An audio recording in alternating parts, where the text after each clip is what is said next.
अस्सलाम वालेकुम students, welcome to my YouTube channel. Dear students, आज हम स्टार्ट करने लगे हैं चैप्टर नंबर 8 जिसका नाम है बायो इनर्जेटिक्स। बच्चों, सबसे पहले हम बायो इनर्जेटिक्स का लफ्ज़ी मतलब समझते हैं। बायो मीन्स क्या होता है? बायो मीन्स बच्चों होता है life, and energetics means study of energy. Energetics mean study of energy. Life और एनर्जी का जो रिलेशनशिप है वो क्या कहलाता है? बायो इनर्जेटिक्स कहलाता है। Let's move towards the definition of the bioenergetics. Bioenergetics is the study of how living organisms acquire, convert, store and utilise energy to fuel their life processes. Bioenergetics biology की वो शाख है जो ये बताती है कि जानदार किस तरह एनर्जी को हासिल करते हैं, उसको एक फॉर्म से दूसरी फॉर्म में कन्वर्ट करते हैं। बच्चों, ये एक लॉ है कि एनर्जी को ना तो डिस्ट्रॉय किया जा सकता है और ना ही क्रिएट किया जा सकता है, बट हम उसको एक फॉर्म से दूसरी फॉर्म में तब्दील कर सकते हैं, यानी कि हम यूजेबल बना सकते हैं उसे।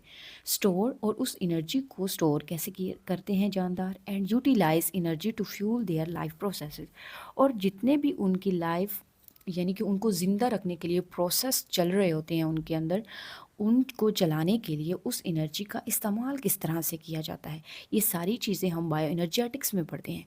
बच्चों, आपको पता है कि अगर एनर्जी नहीं है तो लाइफ तो एग्जिस्ट ही नहीं करती ना। लाइफ के बिना एनर्जी के बिना तो लाइफ है ही नहीं। एनर्जी बहुत ज़्यादा ज़रूरी है। देखिए, हमारा सांस लेने के लिए, हमारे दिल के धड़कने के लिए, ठीक है, चलने के लिए, काम करने के लिए, सेल डिवीजन के लिए, इन तमाम चीज़ों के लिए एनर्जी बहुत ज़रूरी होती है। ठीक है। Organisms obtain energy primarily from there surroundings. Organisms जो हैं ये एनर्जी को बेसिकली कहाँ से ले रहे हैं? अपनी सराउंडिंग से, अपने इर्द गिर्द से एनर्जी को हासिल करते हैं। Plants capture sunlight through photosynthesis. वो जो प्लांट के अंदर जो है एक प्रोसेस होता है जिसको कहा जाता है फोटोसिंथेसिस, यानी कि खुराक को तैयार करना। प्लांट्स जो हैं, हमें पता है कि वो ऑटोट्रॉफ्स हैं, अपनी खुराक खुद बनाते हैं।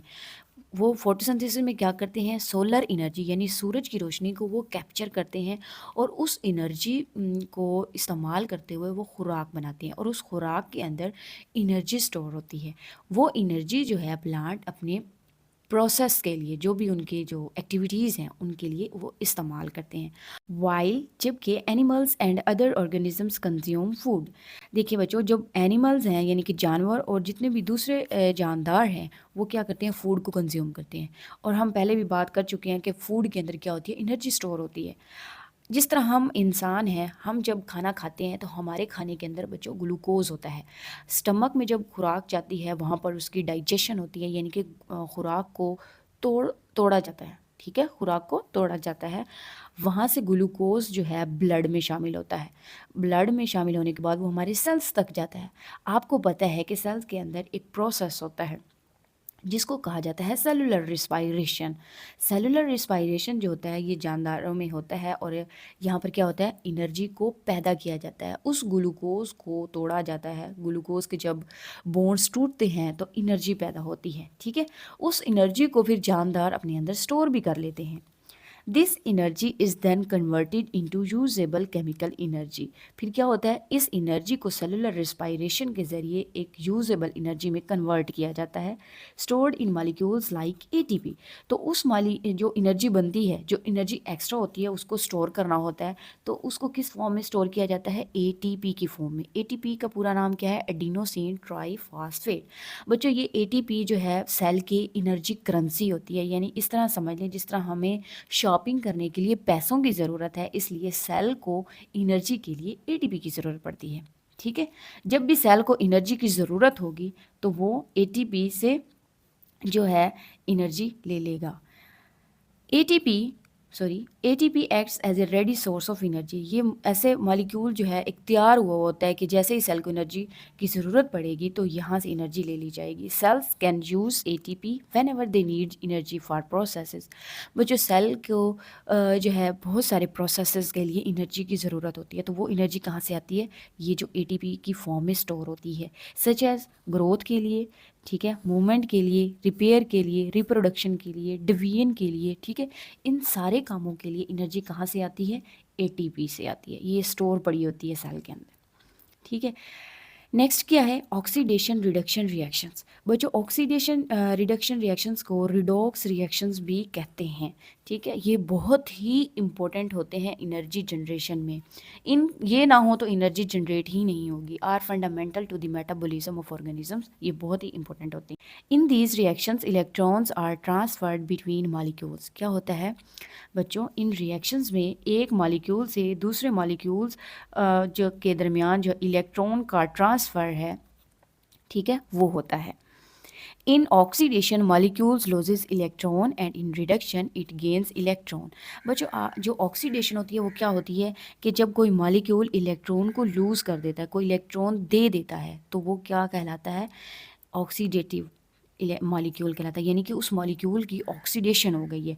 और जब कोई मॉलिक्यूल उस इलेक्ट्रॉन को एक्सेप्ट कर लेता है, ठीक है, इट मीन्स दैट कि उस मॉलिक्यूल की रिडक्शन हो रही है। ये दो पॉइंट्स हैं, सॉरी दो मॉलिक्यूल्स हैं। इस मॉलिक्यूल ने इसको क्या दिया, एक इलेक्ट्रॉन दिया, तो इसकी क्या हो गई, ऑक्सीडेशन, और इसने एक्सेप्ट किया तो इसके क्या हो गए, रिडक्शन हो गई। बच्चों इन रिएक्शंस को याद रखने में हम कंफ्यूज हो जाते हैं कि कौन सा लॉज है और कौन सा गेन है। तो आप इस तरह याद रख सकते हैं कि जो ऑक्सीडेशन है उसको आप ऑयल से याद रखें। Oil means oxidation is loss, और रिडक्शन रिग से याद रखें। Reduction mean rig is gaining, ठीक है, याद रहेगा।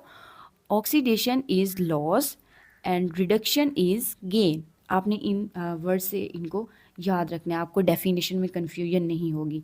This electron flow is essential for generating energy in the form of ATP during processes. तो इन ये जो इलेक्ट्रॉन फ्लो है एक मॉलिक्यूल से दूसरे मॉलिक्यूल, ये बहुत ही ज़रूरी है एनर्जी जनरेशन के लिए, ठीक है। During processes like cellular respiration and photosynthesis, in processes के लिए क्या ज़रूरी, इन प्रोसेस में क्या होता है, एनर्जी को जनरेट किया जाता है।